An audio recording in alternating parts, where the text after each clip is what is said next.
ఆరోగ్యం అంటే natural food. Nature మంత్ర ఇప్పుడే మీ ఇంటికి తెచ్చుకోండి. మిర్చి సార్, అంటే మిర్చి సినిమా తెలుగు స్టేట్స్ని ఎంత ఊపిందో అందులో యాక్ట్ చేసిన విలన్గా యాక్ట్ చేసిన మీరు కూడా అంతే ఊపారండి. ఆ ఇంపాక్ట్ ఇప్పటికీ అలాగే ఉంది. అవును సార్, మనం మిర్చి సినిమా గురించి చాలా మాట్లాడుకోవాలి. దాని లోపలికి వెళ్ళే ముందు మిర్చి నుంచి ఒక్క చిన్న డైలాగ్. కన్ను రెప్పలు వాల్చకుండా చూడన్నా, దేవాగాడి కొడుకు తగ నరుకుతున్నా. వాయిస్ అసలు దేవుడిచ్చిన వరమేమో. అవును. మళ్ళీ మిర్చి విషయానికి వస్తే కొరటాల శివ గారిది ఫస్ట్ మూవీ అది. అంటే ఆయనే చాలా రిస్క్ చేస్తున్నారు ఒక రైటర్గా ఉండి డైరెక్టర్ అవుదాం అని చెప్పేసి.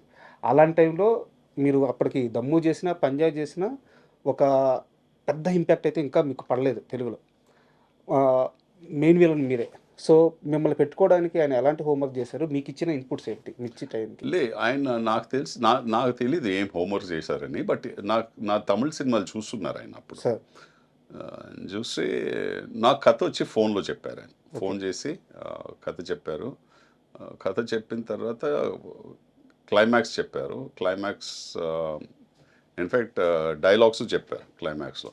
ఆ ఊళ్ళో ఒక మగాడు ఉంటే ఈ ఊళ్ళోనూ ఒక మగాడు ఉన్నాడు రా అని చెప్పి తర్వాత కత్తి కింద వేస్తాడు, వచ్చి హగ్ చేసుకుంటాడు, అంటే అలా సినిమా ఫినిష్ అవుతుంది అని చెప్పి. నేను అడిగిన ఒకే క్వశ్చన్ ఆయనతో, ఈ లాస్ట్ క్లైమాక్స్ డైలాగ్ చెప్పారుగా మీరు, ఈ డైలాగ్ కన్ఫర్మ్డ్గా ఉంటుంది ఆ సినిమాలో అన్న. అని చెప్పారు. సంపత్ ఈ డైలాగ్ ఎందుకు ఉంటుందంటే, లేదంటే ఆ క్యారెక్టర్ పడిపోద్ది కదా, ఎందుకంటే ఆ క్యారెక్టర్ని నేను అలా రైట్ చేశాను, అలా డిజైన్ చేసుకున్నాను ఆ క్యారెక్టర్. నేను చెప్పాను, ఈ డైలాగ్ మీరు పెడుతున్నారంటే నేను కన్ఫర్మ్గా ఈ సినిమా చేస్తానన్న. నాకు తెలుసు అది యాజ్ అన్ క్రియేటివ్ పర్సన్ మీకు తెలుస్తుందిగా ఎక్కడ ఇంపాక్ట్ ఉంటుందని. అండ్ ఆయన వచ్చి 100% ఆ డైలాగ్ని పెట్టారు. నేను ఎలా ఊహించుకున్నాను అది, ఆ సీన్ స్క్రీన్ మీద జనాలు దాన్ని ఎలా రియాక్ట్ అవుతారని చూసాను, ఎగ్జాక్ట్లీ అదే రియాక్ట్ చేశారు. మీన్స్ ఆ డైలాగ్ ఆ క్యారెక్టర్ చెప్పిన తర్వాత, కత్తి కింద వేసిన తర్వాత థియేటర్లో ఒకే క్లాప్స్. సో ఆ ఇంపాక్ట్ నేను కొరటాల శివ షూట్ చేసే ముందే చెప్పాను, ఈ సీక్వెన్స్ మీరు చూడండి, ఈ విలన్కి క్లాప్ వస్తుంది 100% అని. అండ్ అలాగే అయింది అది. అండ్ ఆ మూవీ షూటింగ్, ఆ జర్నీ మొత్తంలో ప్రభాస్ గారితో మీ రిలేషన్ ఎలా ఉండేది? Very good. ఆయన వచ్చి ఇంటి నుంచి అన్ని వంట చేసుకొని అన్నీ తెప్పేస్తారు ఆయన. ఫిష్ నుంచి ఇది అది మటన్ చికెన్ అదన్నీ తెప్పేస్తారు.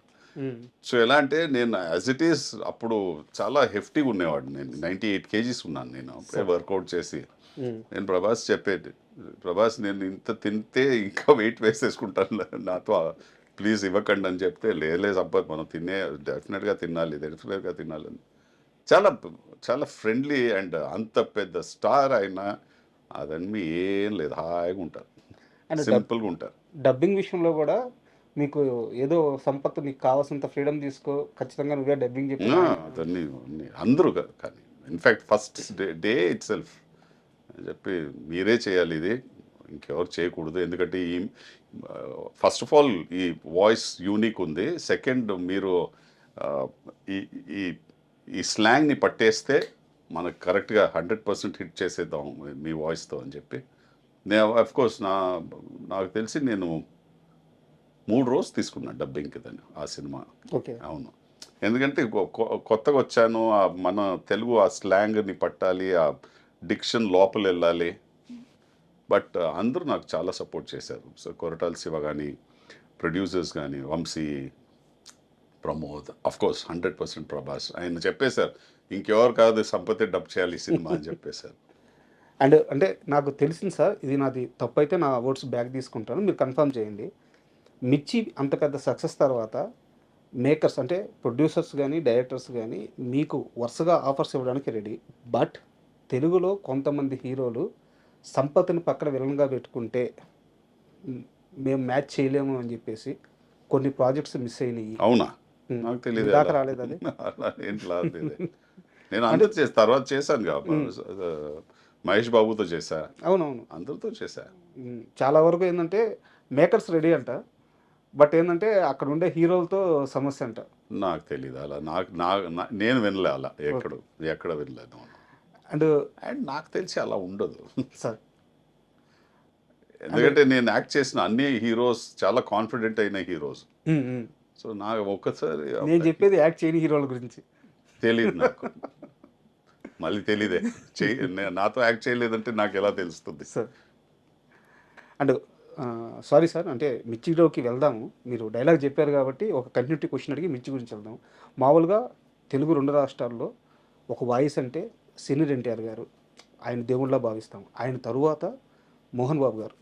ఆయన వాయిస్కి ఇక్కడ కొన్ని కోట్ల మంది ఫ్యాన్. అవును బట్ ఆయన మీ వాయిస్కి ఫ్యాన్ అంటారు. అవును చెప్పారు నాకు.